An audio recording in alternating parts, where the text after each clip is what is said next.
Chelsa, tonight, Sin City, the NFL draft. I cannot wait for this. I don't know why. I think I just need a little NFL fix, but there are certainly plenty of storylines, plenty of narratives going into this draft, be it who's going to be the number one overall pick, probably a defensive guy. What about the quarterbacks here? What are different teams going to do?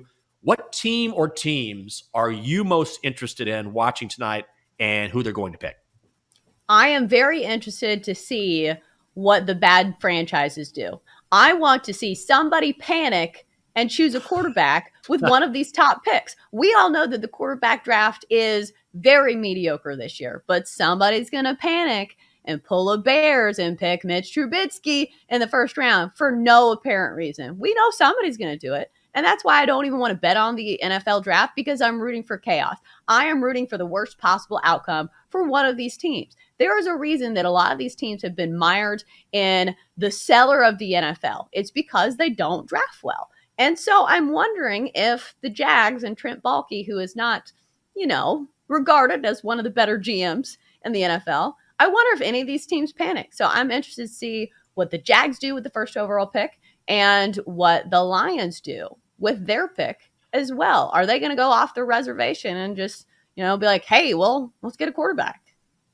Well, the Lions have number 2 overall, and they have number 32 overall. And I have a sneaking suspicion that at number 32, if there is a quarterback worth taking, they will take a quarterback at 32. They're not going to do it at 2. It's way too high. They need help defensively. They'll grab a defensive player. But at 32, it's right there where if there's one of those guys available, maybe it's Matt Corral, maybe it's Sam Howell, maybe Kenny Pickett falls. I don't think that's going to happen, but someone could be right there. And I think the Lions, they like Jared Goff, but I don't think they necessarily believe in him as the quarterback of the future. Wouldn't surprise me if the Lions maybe stretched a little bit. Speaking of quarterbacks, Chelsea, the Panthers at 6 are really fascinating to me because they need a quarterback. They haven't traded for Baker Mayfield. I guess there's still a possibility he could end up there, and we've heard that the Panthers would maybe consider it. But Sam Darnold is damn sure not the answer. Cam Newton was not the answer. PJ Walker was not the answer. The problem is at 6 on a bad team, you can't reach for a quarterback this high, not with this class. So I think there's a possibility they could trade down and get a quarterback and maybe get a little more value because I just can't see them taking a signal caller at 6. That is a team I'm watching. I think they're in a very precarious spot there because they need the help, but it's too high to grab a quarterback. Did you see where the Panthers owner, David Tepper, said yesterday, I do think we have a very good quarterback in Sam Darnold? I laughed out loud when I read that. Oh my God. Was he medicated? Has he been in the hospital? Is he on morphine? What's going on? How much do we need to see from Sam Darnold before we realize he's just not a good quarterback? It doesn't take an expert. You don't have to be a football savant to be like, that Sam Darnold kid is not very good. He's had a couple chances now. He's not worth it. They've got to do something.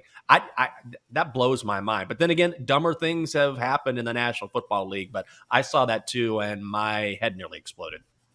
How many mediocre quarterbacks are the Panthers going to be paying at one time? Because they're paying Sam Darnold. I believe they're still paying Cam Newton.